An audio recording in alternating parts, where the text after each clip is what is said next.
Save 10% with my code BOBBY10 on raw, organic, grass-fed and grass-finished, freeze-dried organ meats from Grassland Nutrition. Link in the description box.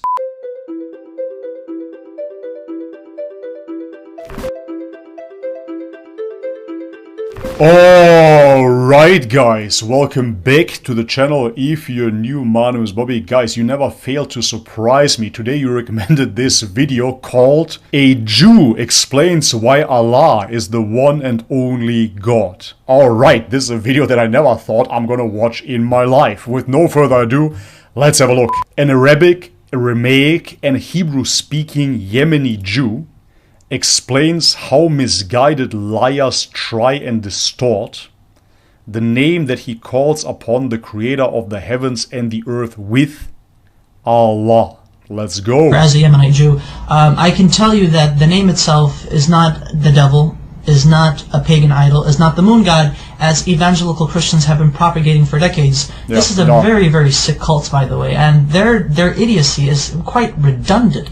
I mean, I can't even imagine that people would actually teach themselves these things and flatter themselves with these things, and at the same time claim to support Israel. Yeah, he's absolutely right. If you look at prominent Islamophobes, their claims are childish, man. Allah is Satan! When in actuality in Israel, we say Allah, we say Yallah, we say these terms, these phrases are understandable to our understanding, that they are not in any way, shape, or form to what they say, to what evangelical Christians say is basically the devil. No, we understand what the name Allah means, what it signifies. Take the dictionary of the Hebrew language. I take the dictionary and I actually took the name of God, which is through etymology is the three letters Aleph, Lamed, Veh. Basically, I wrote it down. I know I don't have the whole thingamajigs on. You know, you get the idea. Okay, bro. So basically, Aleph, Lamed, Veh. This in Hebrew means, well, without the, we'll see, that's the thing. Without the vowels, because the dots, the nikud, the dots are the vowels right here. These are vowels beneath the letters, indicate how the word itself is to be pronounced. So I'm going to block these right now for a second, but I'm going to show you. This right here, in my understanding, because I'm going to say what it is, this says God. Elah is God in Hebrew. Now, with these two right here, with these two vowels, this is the Fatah Sagol, Fatah Sagol. This would indicate that this would turn the word God, which without these vowels it would be God, Elah. Now it would be Olo, Olo.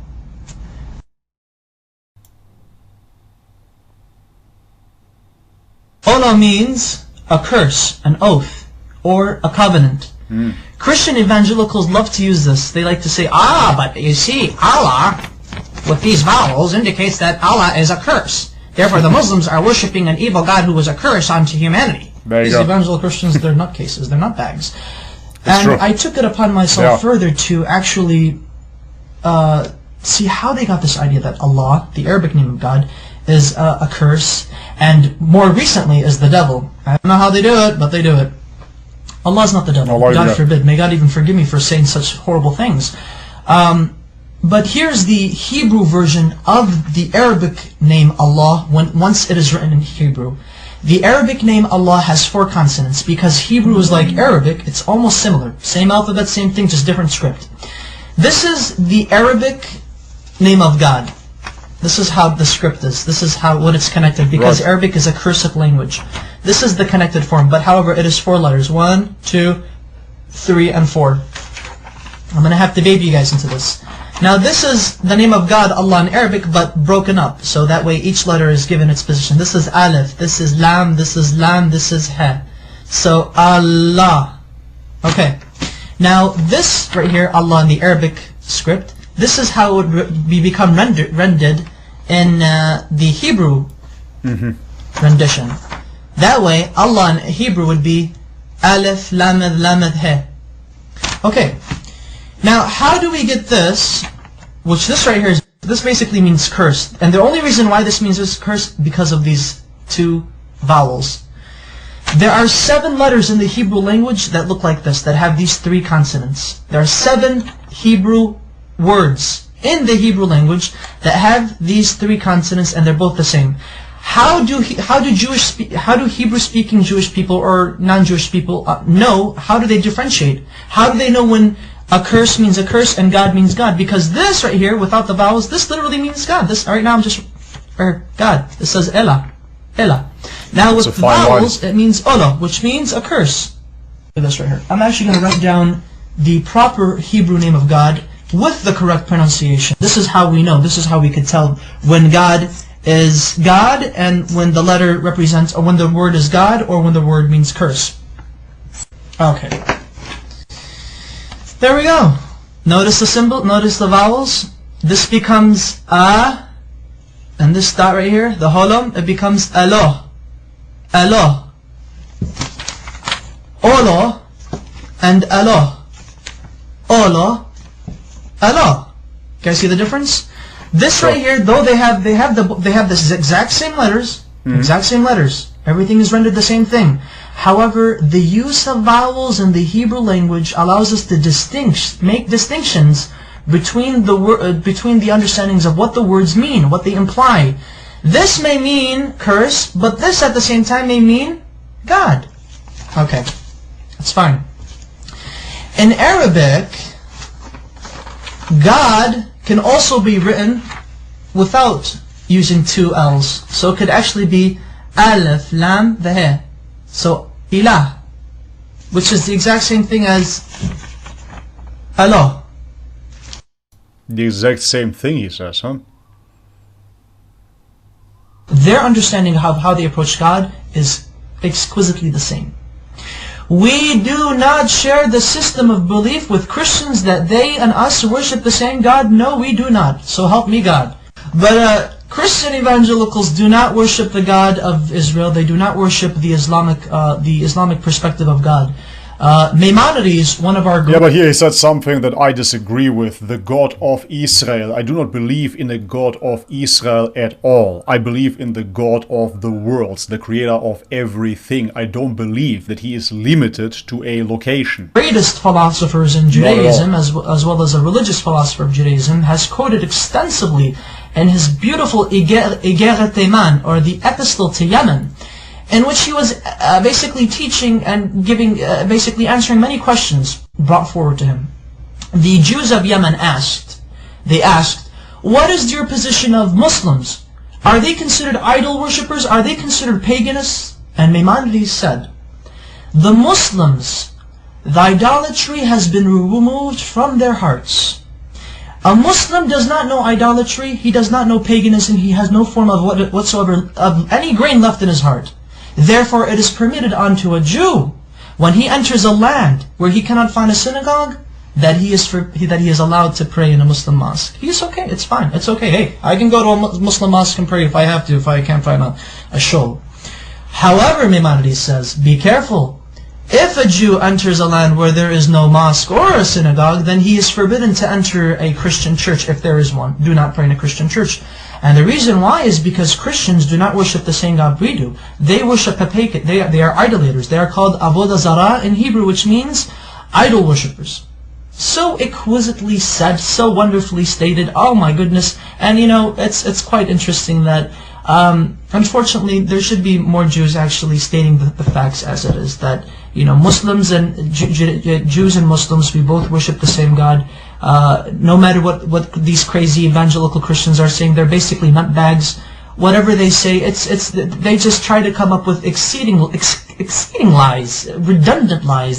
The type of lies that only a child in the kindergarten could easily make up. I agree with that. Emphasize that Arab Christians, and you know, this is what's also funny, and thankfully I remember this, because this is what I really wanted to say, and get a load of this, Christian evangelicals. I should refer to you guys as evangelicals.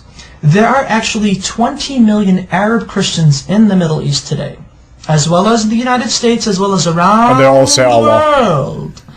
And Arab Christians and their religious services and their Sunday services and Mass or whatever God frickin' services they have, Arab Christians refer in the Arabic Bible, the Arabic translation of the Bible, they say Allah in reference to God. Now, I would like to ask these evangelicals, what say ye of these people who claim to believe in your Jesus? What say ye to them? Now, are you going to go chase them and say, oh, you're worshiping the devil. The devil is Allah. Just to let you know that classical Arabic is very close to classical Hebrew, biblical Hebrew, as well as classical Aramaic. Yep. They all tend to agree, they all agree in unison that Allah, Hashem, Allah are, through etymology, which is the study of the root of words, have come to a unanimous agreement that Allah is the perfect Arabic name of God, that it cannot be made into a male. Through its perfection, it cannot be made into a male gender nor a female gender. Rather, it is a neutral personification, not personification, but rather a neutral attribute to God. Such wonderful history.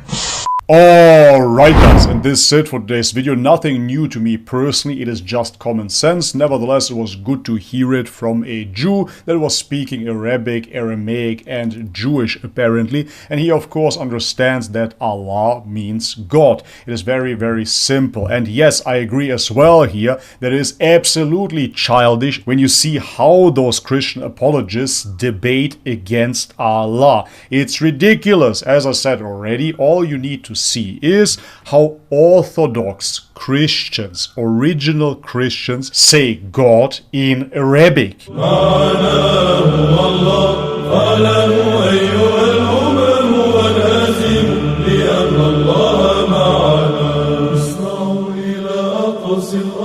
And of course the same applies to the Arabic Bible. If you look into the Bible, you will find the word Allah. So the attack on Islam coming from certain Christian apologists is absolutely ridiculous if you want to base it upon that Allah means Satan, means curse. It is ridiculous, of course. Stick to your guns. If you believe that the Trinity is the correct concept, alright, then discuss those theological differences if you must. Show why the Trinity is correct. Show why Tawheed is wrong. Show why it is right to venerate icons. Show why it is correct to pray to Jesus, etc. Show why the religion of Christianity is correct instead of attacking Islam cheaply.